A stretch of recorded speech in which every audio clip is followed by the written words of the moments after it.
Alright, good morning everybody.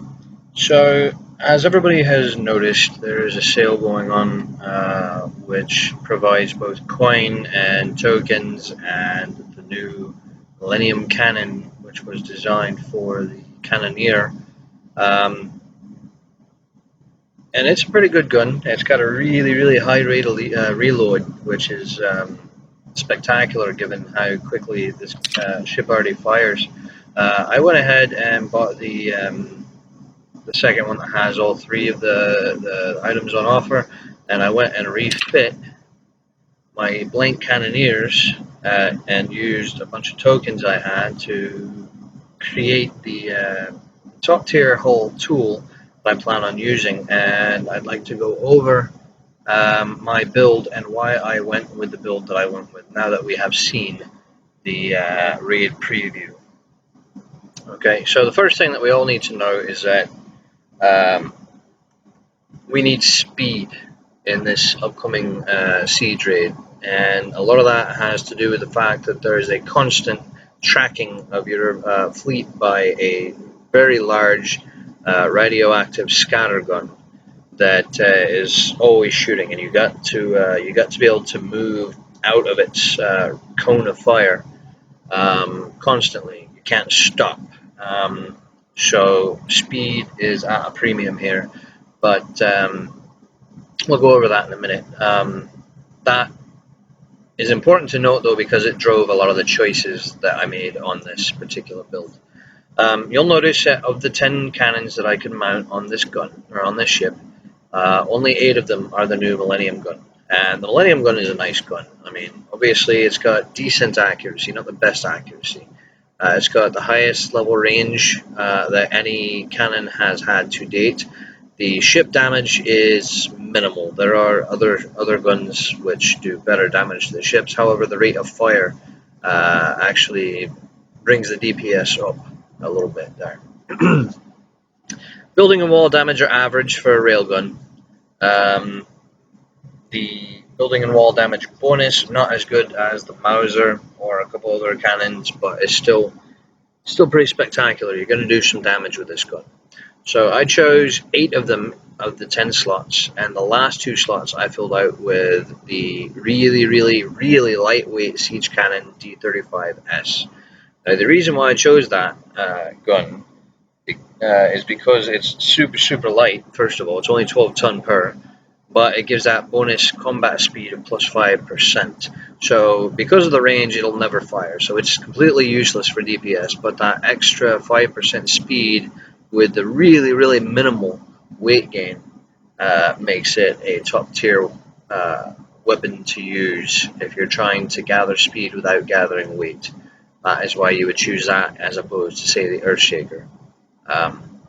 So I added 10% total speed, and then down here at the specials you'll see that I did some other stuff for speed as well. I used speed system 5 for the combat speed and the turn speed. The map speed doesn't really matter for me much. And then I use the nuclear accelerators, which helps to improve the Millennium's accuracy and range, but it's also really big because it has that bonus combat speed. Then I added, of course, the alloy armor CL3 for the ballistic and radioactive damage prevention. And then I added the siege battery and siege targeting because this is a siege raid and you want to do as much damage as possible to your target buildings, as well as having that turret defense because there will be no ships involved in this raid. As for armor, I used 2 D5Cs because it adds the ballistic defense bonuses plus extra additional siege deflection. I would have used 3 D5Cs, except it would have been too heavy, so I used some radioactive armor just because I figured we'd need it with that twisty turret in the middle. But again, I don't have D5R, so I had to use D4R. I wouldn't have been able to fit D5R anyway because it's too heavy. So I increased the rad defense. And you'll notice the stats on this thing are considerably better than they were prior to my refit. But the big key is looking at the defenses here, ballistic and rad defense. Your ballistic defense is just shy of 90%, and the rad defense is just shy of, well, it's 85%. That's going to be boosted, at least in this trial that I'm about to go through, because I am flagging with the HLNC. So let's go ahead and do a little test and see how this fleet operates. As I said in my previous video, the Cannoneer is a sniper hole. You don't want to just go in and try to soak up the damage. You want to stay on the edge of the range of everything that you're going after. So we'll see how that works for me in this Drac base. Alright, I've got 4 of the Cannoneers that I just showed you, and 1 Blink Highlanders nuclear carrier. No crews. We're just going to go into this Drac base and see what happens, yeah?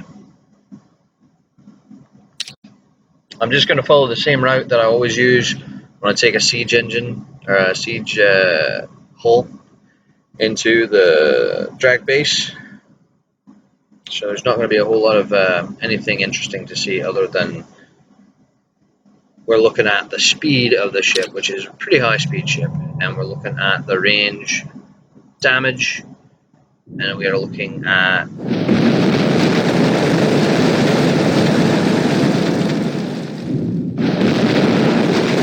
reload speed on this. Fantastic. That is just absolutely fantastic.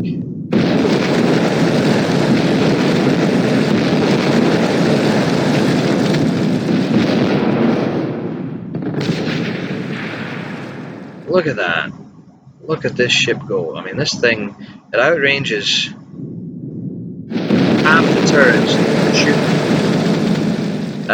The piercing range doesn't appear to be all that great.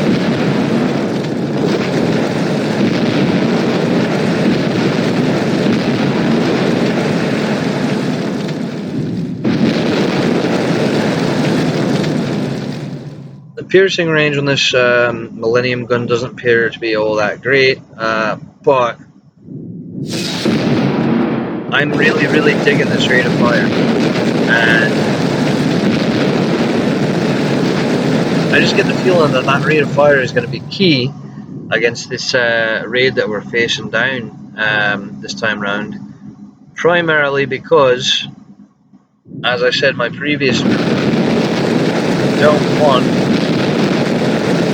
to be moving so quickly that you miss the target. You don't stay on target.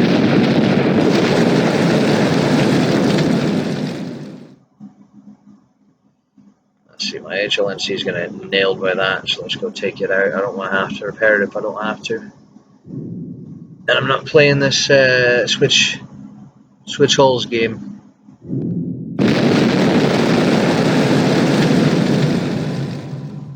But yeah, this, you know, the Cannoneer, when it's speedy like this, and I have it higher than 50 combat speed, it kind of feels like an Apollo. I mean, not quite the same, yeah, but it's got that kind of fun to drive feel to it.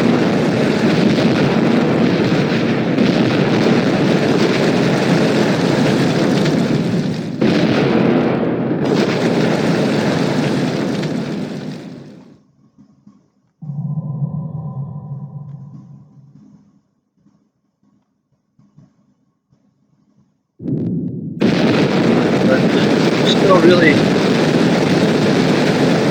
not impressed with this pierce range. In fact, it really appears non-existent, pierce range. It seems like a single target kind of gun, which I mean, I guess that's okay, but it's not what I was expecting. I was expecting, you know, a new railgun, a new arbalest, a new crossbow, where you could, you know, see the pass-through damage that was caused by this. I mean, I suppose it's really not that big a deal given the speed of the rate of fire, but it's disappointing.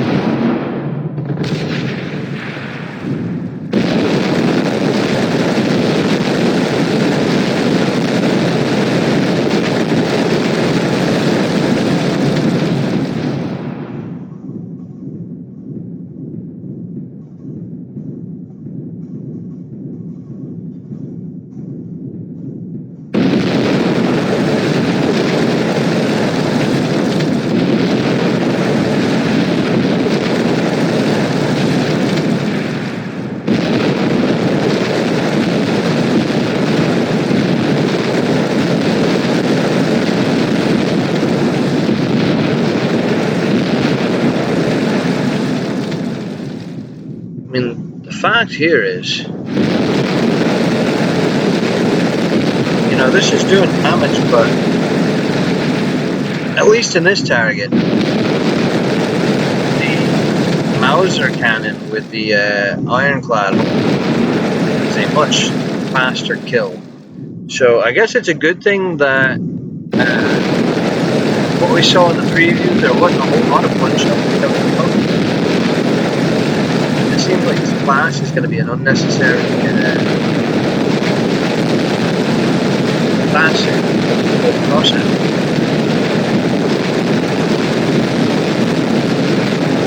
But I do love this reload rate. This rate of fire is it's intense. It is absolutely intense.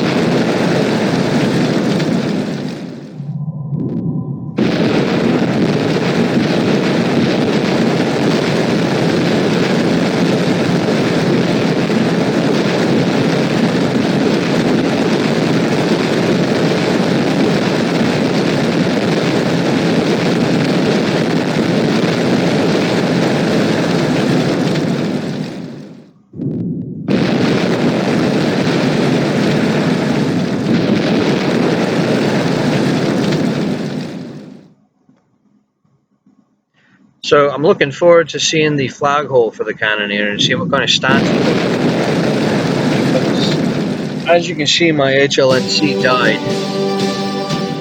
and it's kind of a pain trying to keep a blank flag off to the side when you don't have any macros set up.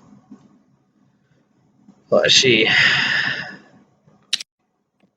Okay, so obviously the Highlander's nuclear cruiser has taken a considerable amount of damage, and that would primarily be the cause of this repair time.